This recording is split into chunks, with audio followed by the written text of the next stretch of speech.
ક્યારે ખાબકશે આ પ્રશ્નનો જવાબ પણ અંબાલાલે આપ્યો છે। અંબાલાલે તારીખ અને વિસ્તાર પ્રમાણે વરસાદની આગાહી કરી છે। વરસાદ જે છે આગામી 72 કલાકનો એ રાજ્યના ભિન્ન ભિન્ન ભાગોમાં ભારે અતિભારે થશે। કેટલાક ભાગોમાં તબાહી સૂચક રહેશે, જેમાં પૂર્વ ગુજરાતના ભાગો, ઉત્તર ગુજરાતના ભાગો, મધ્ય ગુજરાતના ભાગો અને સૌરાષ્ટ્રના કેટલાક ભાગમાં, અમરેલીના ભાગો, જૂનાગઢના ભાગો, વેરાવળના ભાગો અને એમાં ભારેથી અતિભારે વરસાદ થવાની શક્યતા છે। જામનગરના ભાગોમાં પણ ભારે વરસાદ થવાની શક્યતા છે। ઉત્તર સૌરાષ્ટ્રના ભાગોમાં ભારે વરસાદ થવાની શક્યતા છે। કચ્છના ભાગોમાં પણ કેટલાક ભાગોમાં ભારેથી અતિભારે વરસાદ થવાની શક્યતા છે। તો આ 72 કલાક બાદ ગુજરાતમાં વરસાદની શું સ્થિતિ હશે? આખરે ઓગસ્ટ બાદ સપ્ટેમ્બરમાં ખેડૂતો માટે અંબાલાલનું શું સૂચન છે? સાંભળો અંબાલાલની ત્રીજી મોટી આગાહી।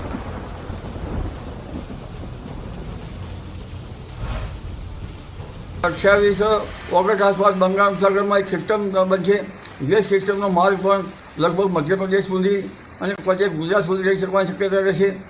અને ત્યારબાદ સપ્ટેમ્બરની 6 સપ્ટેમ્બર કે ત્યાંની આસપાસ પણ બંગાળ ઉપસાગરમાં સિસ્ટમ બનવાની શક્યતા રહેશે, જેનો માર્ગ પણ ગુજરાત તરફ રહેવાની શક્યતા રહેશે। જે એટમોસ્ફિયરિક વેવ જે છે એ મજબૂત છે, જેના કારણે 10મી સપ્ટેમ્બર સુધી રાજ્યના કેટલાક ભાગમાં વરસાદ થવાની શક્યતા રહેશે। તો મહત્વનું છે કે 72 કલાક મેઘરાજા ઘમરોડી દેશે ગુજરાતને। ખાસ કરીને આવનારા 3 દિવસ છે ત્યારે ભારેથી અતિ ભારે વરસાદ વરસી શકે તે પ્રકારની આગાહી છે। બીજો સિસ્ટમ જે છે તે સક્રિય થઈ રહ્યો છે। તો છોટાઉદેપુરના પાવી જેતપુર નજીક ડાયવર્ઝન પાણીમાં ધોવાયું। પાણીના પ્રવાહથી મોટું ગાબડું પડ્યું। ભારજ નદી ઉપર 2 કરોડના ખર્ચે બનાવવામાં આવ્યો હતો ડાયવર્ઝન। ભારે વાહનો માટે હાલ ડાયવર્ઝન અવરજવર માટે બંધ કરાયા છે। ભારજ નદી પર બનાવેલા પુલનો એક ભાગ બેસી જતા સ્ટેટ હાઈવે પર ડાયવર્ઝન બનાવવામાં આવ્યું હતું। ડાયવર્ઝનની કામગીરીમાં ધ્યાન ન આપતા 2 કરોડ રૂપિયા પાણીમાં વહી ગયા છે। ત્યારે નદીનો પ્રવાહ વધતા ડાયવર્ઝનમાં ગાબડું પડ્યું છે। સાથે જ જે પ્રકારના દ્રશ્યો પણ સામે આવ્યા, ભારજ નદી પરનું ડાયવર્ઝન ધોવાયો છે। તો પાણીના પ્રવાહથી ડાયવર્ઝનમાં મોટું ગાબડું પડ્યું છે। મહત્વનું છે કે 2 કરોડના ખર્ચે આ ડાયવર્ઝન બનાવવામાં આવ્યો હતો, જેના પર પાણી ફરી વળ્યું છે।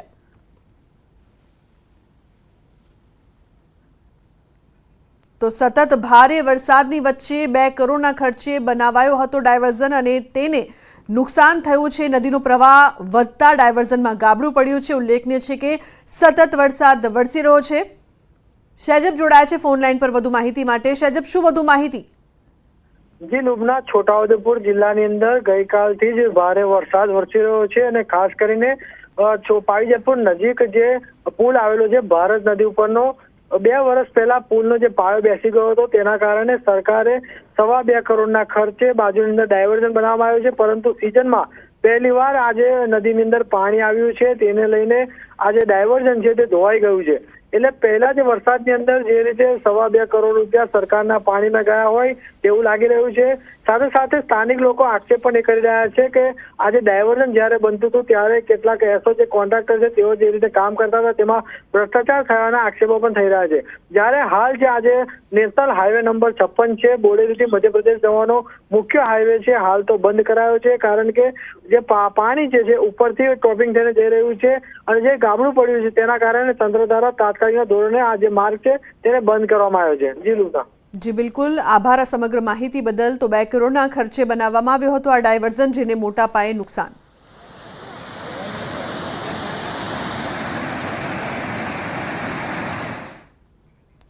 ઉપરવાસમાં ભારે વરસાદ બાદ છોટાઉદેપુરમાં નદીઓમાં સારી આવક થઈ છે અને કેટલીક નદીઓ 2 કાંઠે વહેતી થઈ છે। નસવાડીમાં આવેલી અશ્વિન નદીમાં ઘોડાપૂર આવ્યું છે। અશ્વિન નદી જોવા મળી ભયજનક સપાટીએ। અશ્વિની નદીનું રૌદ્ર સ્વરૂપ જોવા મળી રહ્યું છે। સિઝનમાં ફરી એકવાર નીર આવતા નદી તોફાની બની 2 કાંઠે વહેતી જોવા મળી। નસવાડીના ડુંગરાળ વિસ્તારમાં નીકળી નદી મળે છે ચાંદોદ ખાતે। નદીની ભયજનક સ્થિતિના પગલે નીચાણવાળા ગામોને સતર્ક કરવામાં આવ્યા।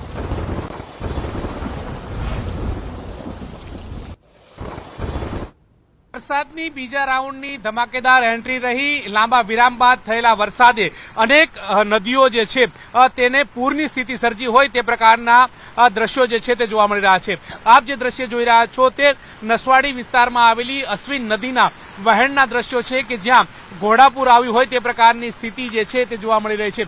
મહત્વનું એ છે કે અશ્વિન નદીના વહેણનો જે વધારો થયો છે, જે તરફથી વહેણ આવી રહ્યું છે તે ડુંગરાળ વિસ્તારમાંથી જે વહેણ જે છે તે અશ્વિન નદીમાં ભળતાની સાથે આ પ્રકારના ઘોડાપુર જેવી સ્થિતિ જે છે તે સમગ્ર નદીની અંદર જોવા મળી રહી છે.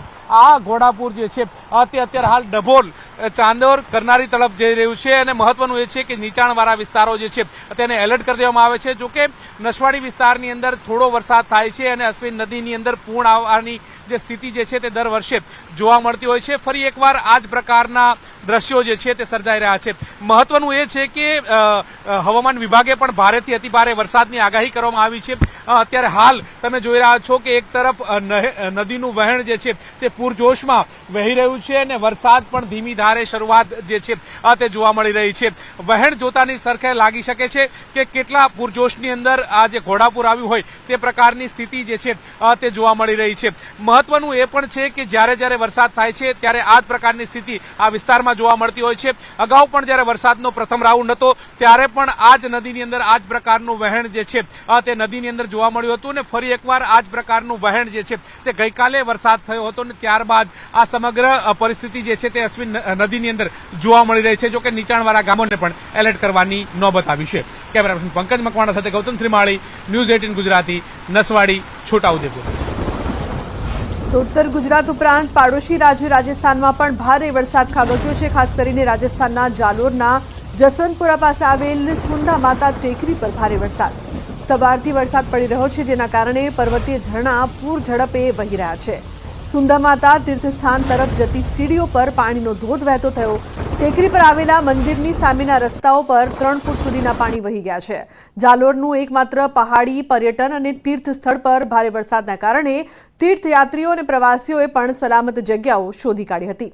સુંધા માતા પર્વત પર ભારે વરસાદમાં ગુજરાતના 5 યાત્રીઓ તણાયા હતા, જેમાં પોલીસ અને સ્થાનિકોએ 4 યાત્રીઓને સુરક્ષિત રીતે બચાવી લીધા, જ્યારે એક મહિલાનું તણાઈ જતા મોત થયું. તો જે પ્રકારના દ્રશ્યો રાજસ્થાનના જાલોરથી સામે આવી રહ્યા છે, એક ગુજરાતી મહિલાનું મોત નીપજ્યું. સુંધા માતા દર્શન કરવા માટે તે ત્યાં ગયા હતા. સીડીઓ પર પાણીનો જોરદાર પ્રવાહ જોવા મળી રહ્યો છે. એક્સક્લુઝિવ દ્રશ્યો અત્યારે આપ જોઈ રહ્યા છો. રાજસ્થાનના ઘણા ભાગોમાં તોફાની વરસાદ છે તે વહી રહ્યો છે. ત્યારે 5 ગુજરાતીઓ છે તે ફસાયા હતા, જેમાંથી 4ને બચાવી લેવામાં આવ્યા, જ્યારે એક મહિલાનું વહી જતા મોત નીપજ્યું છે. ઉલ્લેખનીય છે કે સતત વરસાદ છે તે ગુજરાતની સાથે સાથે રાજસ્થાનમાં પણ મેઘરાજા તોફાની બેટિંગ અહીં કરતા જોવા મળી રહ્યા છે, જેના કારણે જનજીવન પણ ઠપ થયું છે. દ્રશ્યો જે આપ જોઈ રહ્યા છો, પાણીનો વહેણ છે તે કેટલો તીવ્ર છે તે જોઈ શકાય છે. રાજસ્થાનના જાલોરના આ દ્રશ્યો છે. સુંધા માતાના પહાડી વિસ્તારમાં ધોધમાર વરસાદની વચ્ચે લોકોને પારાવાર મુશ્કેલીનો સામનો પણ કરવો પડી રહ્યો છે.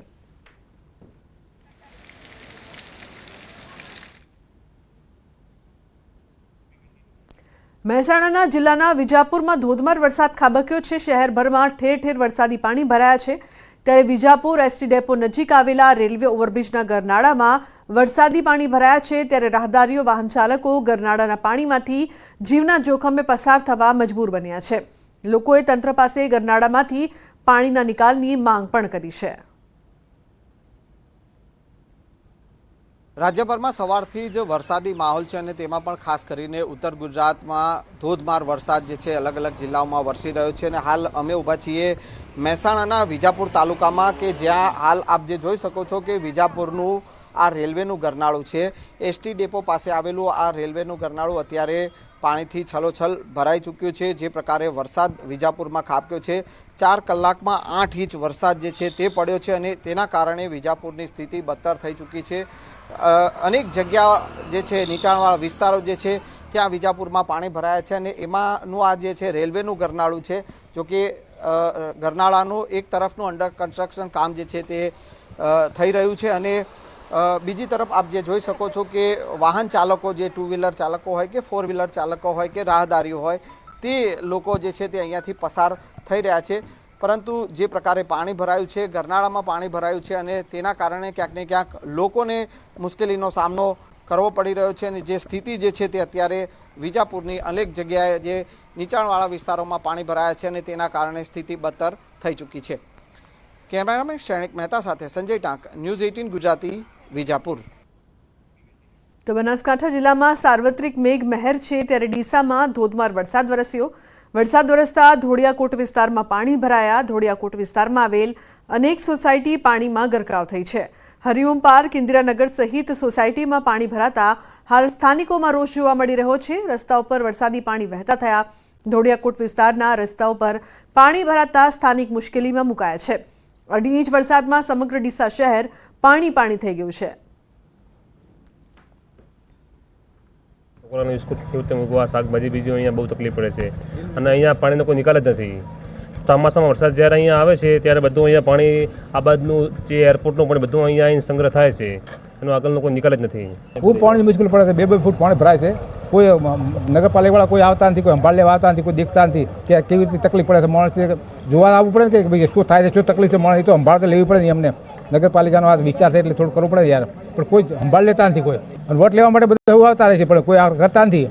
બોલો, વોટ લેવા આવતા આ નથી જોતા કે નથી કરતા. અહીંયા વરસાદ થોડો આવે, પાણી ખૂબ ભરાઈ રહ્યું છે અને ખૂબ જ મુશ્કેલી પડી રહી છે. સાધન પણ અહીંયા બંધ થઈ જાય છે પાણીના ભરાવાના કારણે. અને સોસાયટી અંદર જે નગરપાલિકાના સદસ્યો જીતેલા છે એ આ પાણીનો કોઈ નિકાલ કરતા નથી અને ક્યારે પણ કોઈ જોવા આવ્યું નથી નગરપાલિકામાંથી ને કોઈ સમસ્યાનું સમાધાન નીકળતો નથી. ડીસા શહેરમાં પડેલા 2.5 ઇંચ વરસાદથી સમગ્ર ડીસા શહેર પાણી થઈ ગયું છે. આપ દ્રશ્યમાં જોઈ શકો છો કે આ ધોળિયાકોટ વિસ્તાર છે ડીસાનો કે જ્યાં અલગ અલગ સોસાયટીઓ આવેલી છે. તે સોસાયટીના રસ્તાઓ અત્યારે સ્વિમિંગ પુલ બન્યા છે. રસ્તાઓ સ્વિમિંગ પુલ બનતા જે વાહન ચાલકો તેમજ સ્થાનિક રહીશો છે તેમને મુશ્કેલીનો સામનો જે છે તે અત્યારે કરવો પડી રહ્યો છે. કારણ કે શાકભાજી લેવા જવું હોય, બજાર જવું હોય કે પછી વિદ્યાર્થીઓને શાળાએ મૂકવા હોય તો બાળકોને કઈ રીતે શાળાએ મૂકવા તે પણ એક પ્રશ્ન અહીંયા બન્યો છે. અને આપ જ્યાં નજર કરો ત્યાં રસ્તાઓ પર પાણી ભરાયેલા અત્યારે જોવા મળી રહ્યા છે. આમ 2.5 ઇંચ વરસાદની અંદર ડીસા શહેરની જે અનેક સોસાયટીઓ છે તે સોસાયટીઓ પાણીમાં ગરકાવ થઈ જવાના લીધે મુશ્કેલીનો સામનો જે છે તે રહીશોને કરવો પડી રહ્યો છે. અને જે અહીંના સ્થાનિક રહીશો છે તે અત્યારે નગરપાલિકા પર રોષ ઠાલવી રહ્યા છે. કારણ કે આજે ડીસા શહેરના અલગ અલગ તો બપોરે 4 વાગ્યા સુધી મેઘરાજા ભૂક્કા બોલાવી દેશે. હવામાન વિભાગની તોફાની આગાહી. બપોરે 4 વાગ્યા સુધી 11 જિલ્લા ખૂબ સાવધાન. બપોરે 4 સુધી 11 જિલ્લામાં રેડ એલર્ટ. બનાસકાંઠા, પાટણ, મહેસાણા, સાબરકાંઠા, ભરૂચ, નર્મદા, સુરત, તાપી, ડાંગ, નવસારી, વલસાડ ઉપરાંત દમણ અને દાદરાનગર હવેલીમાં અત્યંત ભારે વરસાદ થઈ શકે છે. અમદાવાદ સહિત 19 જિલ્લામાં ઓરેન્જ એલર્ટ આપવામાં આવ્યું છે. અતિ ભારે વરસાદની સંભાવના, જ્યારે 3 જિલ્લામાં ભારે વરસાદ થઈ શકે છે.